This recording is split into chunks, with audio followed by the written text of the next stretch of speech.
right? So I set my intention, I set clear-cut, tangible goals, and I took action from a consciousness of abundance. And guess what? I began teaching as a professor at the university in 9 days. 9 days from now, I begin changing the world one student at a time. So the universe just opened up and showed me the way when I set those clear-cut goals, and we can all do the same thing. Why do we have to forgive? Here we go. One, can we just agree that it feels good? Because not forgiving sucks, but I mean, holding a grievance, ugh, what a pain. Anyway, as I mentioned, true abundance is the free and full expression of the divine life through us. And this means that in order to experience true abundance, the divine life must be unhindered and able to fully express through us. And grievances are blocks to the free and full expression of the divine life. Think about this. Hi David, you okay, honey? You want to come up here? All right. So if you're withholding love from someone, right, by holding a grievance, you're withholding the abundance that you are from them. You are withholding abundance and yet asking for abundance for yourself.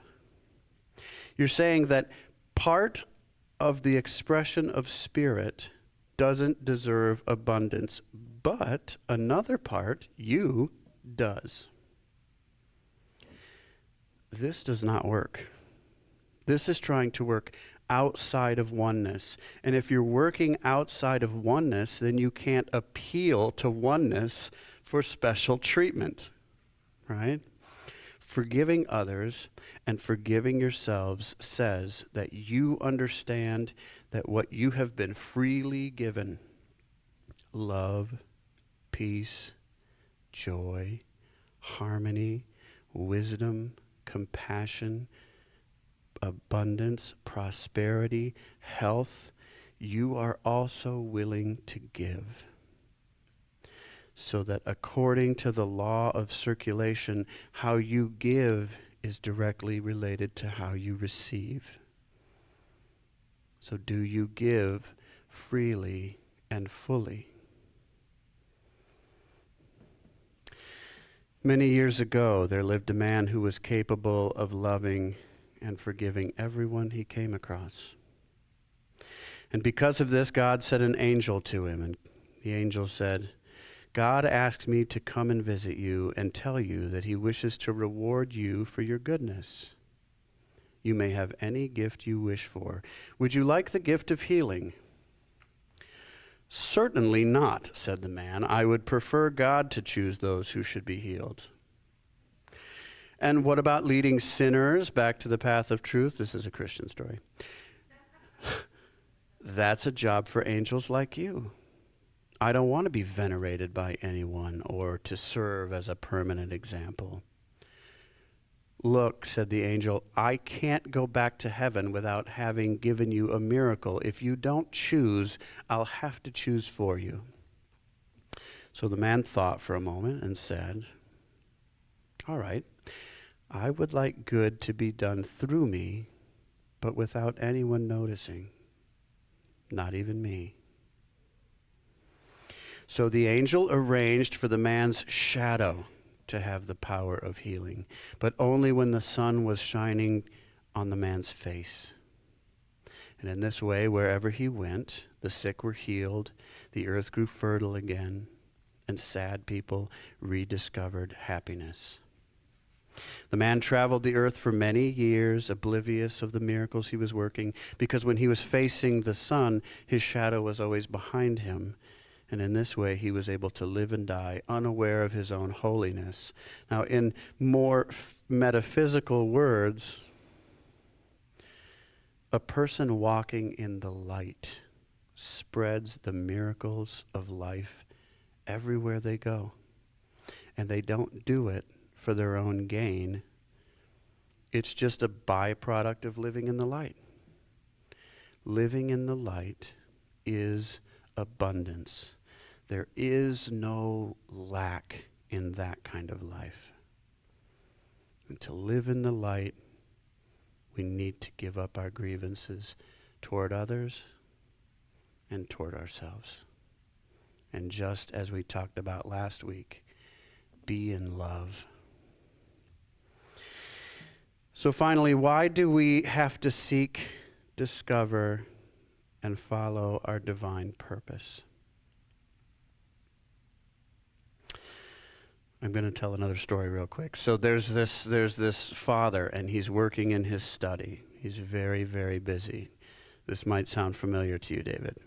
And his son comes in, and he says, "Can you play with me?"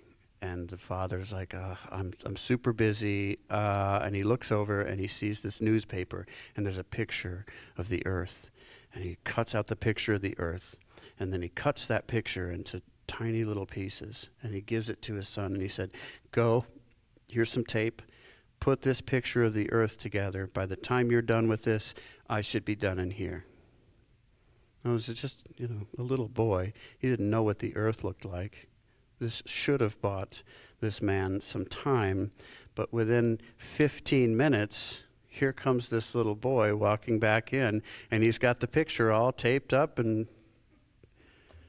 the father said, "How did you do that? You don't even know what the earth looks like." And the son said, "Well, actually, there was a picture of a person, and I put the picture of a person together, and then when I turned it over, there was the picture of the earth." So when you build a new person, you build a new world. And when you build a new person by following your divine purpose. Get up here, Ivani. Get right up here. I love it. I love it.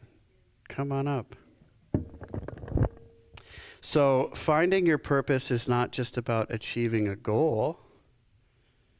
It's about the journey to achieving that goal. Overcoming challenges, growing, and learning to follow the signs and your heart that guides you along the way.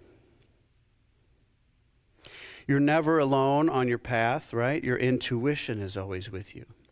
And there will be people who will come along to help you along your way.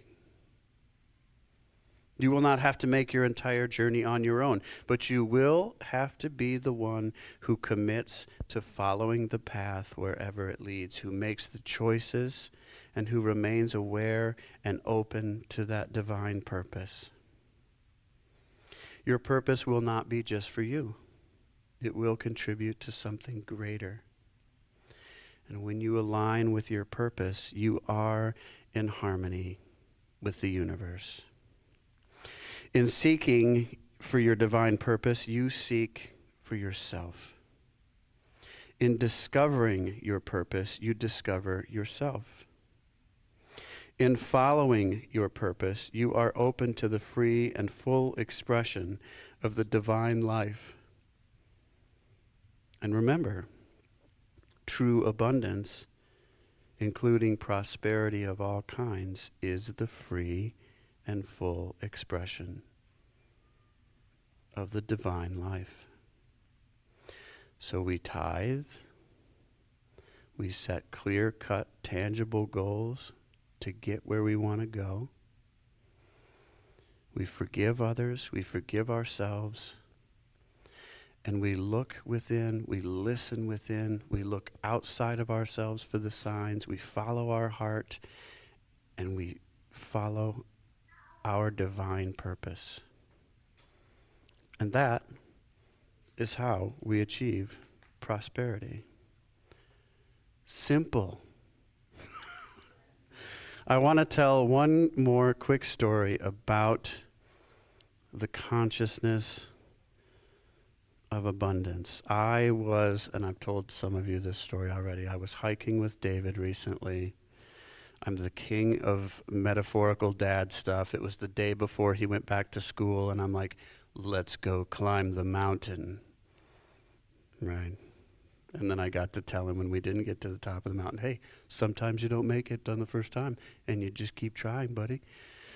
I'm dad with these kinds of dad things. Anyways, we're we're walking up the mountain, and there's this little bush, and it's covered in yellow flowers, and David walks up to it, and he says, "Thank you for being so beautiful, God.